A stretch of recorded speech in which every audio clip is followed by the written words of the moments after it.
Melihat keadaan dari cerita dari arc Mahito di sini, kita sudah bisa melihat banyak karakter dan kekuatan mereka saat bertarung. Apalagi di 2 episode terakhir sebelum ini, para penonton sudah diperlihatkan pertarungan antara Manamin dan Mahito yang terjadi di saluran air. Dimana hal ini membawa banyak adegan yang cukup tegang dan menakutkan ya. Karena dari pertarungan yang sebelumnya, kita bisa melihat Mahito mengeluarkan jurus-jurusnya yang memakai semua korban manusia yang dia gunakan. Pada saat itu juga gue agak rada kasihan gitu kan. Tapi sayangnya para korban Mahito di sini sudah tidak bisa diselamatkan lagi. Bisa diwajarkan sih, karena memang kan tubuh mereka aja udah berubah menjadi bentuk seorang monster atau iblis lah bisa dibilang. Dan hal itu cukup menguras psikis ya ketika melihat dan berpikir mengenai para ciptaan dari Mahito yang tidak bisa diselamatkan lagi. Apalagi saat si Manamin bilang atau berpikiran dan flashback di mana dia berkata dengan dokter kalau semua korban dari Mahito tidak bisa diselamatkan lagi, dan ada adegan di mana si korbannya ini ada nangis dan minta tolong, dan itu adegan yang cukup membuat psikis gue terkuras dan merasa kasihan juga. Nah, selagi ngomongin Mahito di sini, dalam episode 11, kita bisa melihat sebuah perkiraan dari Manamin yang mengatakan bahwa Mahito itu terlihat baru saja lahir menjadi iblis sejati. Ya, belum sejati sih, atau bisa dibilang terbentuk menjadi iblis yang bisa berbicara dan memiliki akal. Maksudnya apa dari itu? Mari kita bahas dalam video ini. Namun sebelum itu, dibantu dong channelnya dengan subscribe dan nyalakan notifikasi kalian agar membantu channelnya biar makin besar. Thank you loh. Pada pembahasan pertama, di sini saya akan coba membicarakan mengenai jalur cerita yang ada, lebih tepatnya arc cerita yang ada di sini. Cerita yang sedang berpusat pada Itadori dan pelatihannya untuk menjadi pengguna Jujutsu, yang memang terlihat sedang mengalami masalah. Karena di sini Itadori sedang berusaha untuk mendekati Junpei yang sedang menjadi teman Mahito. Dimana hal ini akan membawa ke dalam adegan yang cukup tragis dan jujur saja cukup nyesek gitu, seperti yang ada pada episode 11. Yang padahal si Itadori sudah mulai mendekati Junpei dan keluarganya untuk menemukan tanda-tanda dari musuhnya berada di mana. Tapi tanpa disadari, kelihatannya memang kelompok dari Mahito sudah mulai beranjak melancarkan rencananya duluan dengan memanipulasi keadaan dari Junpei yang cukup berat dan kasihan lah kasarnya.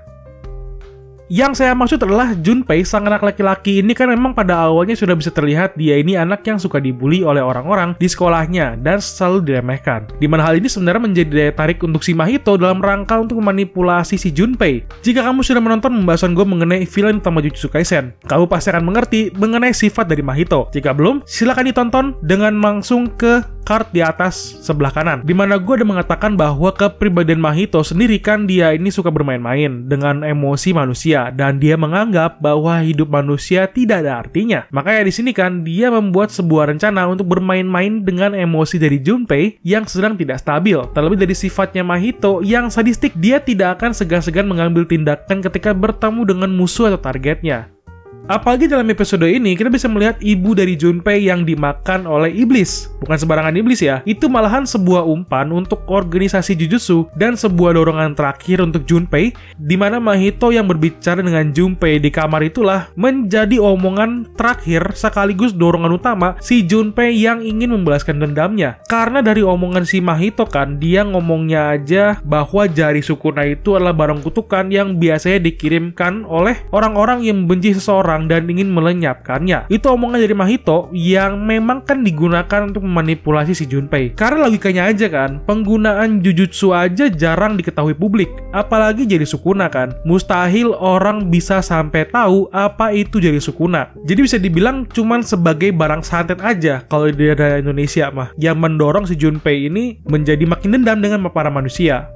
Makanya di sini akhirnya si Junpei yang sudah termakan sama omongan dari Mahito mulai datang ke sekolah untuk membalaskan dendam kepada semua orang yang pernah membuli dirinya dan merendahkan dirinya juga. Ditambah di sini kelihatannya dia sudah mulai menggunakan kekuatan kutukan yang di sini belum diceritakan untuk episode 11. Tapi teman-teman yang belum baca manganya pada ngira kalau kekuatan Junpei itu dikasih sama Mahito. Ya, ini jawabannya bener sama enggak sih ya. Karena kekuatan si Junpei ini memang alami dari dalam dirinya sendiri, tapi kekuatannya dikeluarkan dan diajarkan sama Mahito. Yang sayangnya si Mahito ini juga kan cuman menggunakan Junpei sebagai bidaknya aja, yang bertujuan untuk memancing Itadori atau hostnya Sukuna untuk bertemu nantinya. Karena di sini memang si Mahito di dalam rencana si Geto sedang ingin melihat dan mengeluarkan si Sukuna dari tubuh si Itadori, yang nantinya ingin membangkitkan si Sukuna ini kan. Tapi sayangnya nanti si Mahito ini bakal diusir keluar sama si Sukuna, dan disitulah saat-saat si Mahito mulai mengerti apa itu rasa ketakutan ketika bertemu dengan makhluk yang lebih kuat dari dirinya. Itu akan sangat keren sekali teman-teman.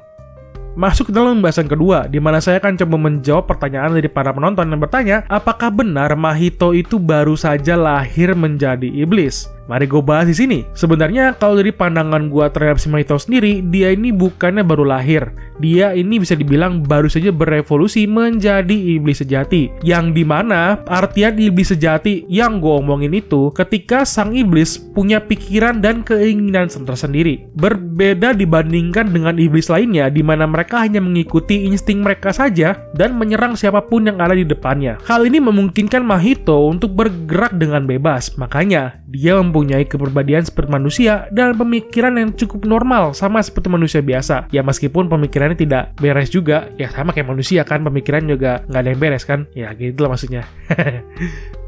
Jika ditanya lagi apakah Mahito sendiri baru saja lahir atau berevolusi, jawabannya mungkin iya untuk cerita daripada arc Junpei di sini. Dimana dari beberapa pertarungan yang ada sebelumnya sudah terlihat kalau dia sedang sering menangkap manusia dan bereksperimen dengan mereka. Hal ini bisa dibilang adalah sebuah tanda yang menandakan bahwa si Mahito masih belum mengenali dunia luar dan seluk-beluk manusia itu seperti apa. Apalagi hal ini menjadi sebuah tanda bahwa dirinya masih belum berevolusi seutuhnya dan butuh pelengkap atau inti sejati atau pemahaman sejati dari wujud iblisnya agar dia bisa menjadi lebih kuat. Makanya dia berusaha untuk mencari sebuah cara untuk menemukan inti sejati miliknya dari para manusia yang sudah dia tangkap. By the way, ini penjelasan gue menyangkut dengan evolusi sejati di chapter 131 ya. Karena pada awal-awal cerita sekarang ini kan si Mahito sedang mencari inti sejati untuk memenuhi kehampaan tubuhnya sekarang ini. Makanya dia selalu bertarung dan bereksperimen kepada manusia. Itulah tujuannya sekarang ini, sekalian untuk membangkitkan Sukuna.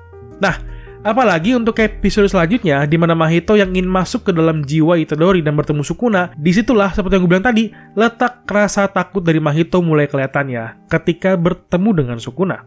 Lalu untuk para teman-teman penonton video ini, apakah kalian sadar bahwa di episode 11 pada saat Mahito dengan Geto sedang di atap sekolah, Mahito ada mengeluarkan jurusnya yang terlihat lebih masuk akal dibandingkan dengan di manga. Dimana di sini terlihat lebih jelas, bukan yang nggak masuk akal, hanya terlihat lebih jelas saja jika di animenya. Dimana Mahito mengeluarkan jurus barrier atau pelindung seperti awan hitam lalu menyelimuti lingkungannya seperti cairan slime gitu. Dimana di animenya lebih jelas terlihat dan nama jurus ini adalah Tobari atau Curtain jika dalam bahasa Inggrisnya, berbeda dengan barrier yang sudah dikeluarkan pada saat pertarungan di penjara. Nah, itu lain ya, ini beda lagi. Lalu kenapa sampai dibuat seperti ini, sampai dibuat sebuah barrier yang sangat besar? Itu karena kelihatannya Geto dan Mahito tidak ingin ada gangguan dari luar, seperti tiba-tiba Satoru Gojo yang tiba-tiba masuk, kan jadi ganggu pertarungan. Makanya sengaja dibuat barrier, dimana barrier ini berguna untuk membuat hanya pengguna Jujutsu rendah saja yang bisa masuk ke dalam barrier ini dari luar. Jadi jika pengguna Jujutsu yang memiliki tingkat kekuatan kutukan sangat tinggi tidak bisa masuk ke dalam barrier ini, yang nanti akan kita lihat ya di episode kira-kira 14 atau 15 pada saat pertarungan antar sekolah dan ada invasi dari para iblis ini. Nah, itu dah. Perkiraan gue di episode 14 atau 15 atau 16 lah. Dan itu sangat dinantikan sekali. Dan jika kamu tidak tahu bahwa anime Jujutsu Kaisen mendapatkan 23 episode fix di season satunya. Jadi cukup panjang pembahasan kita nantinya.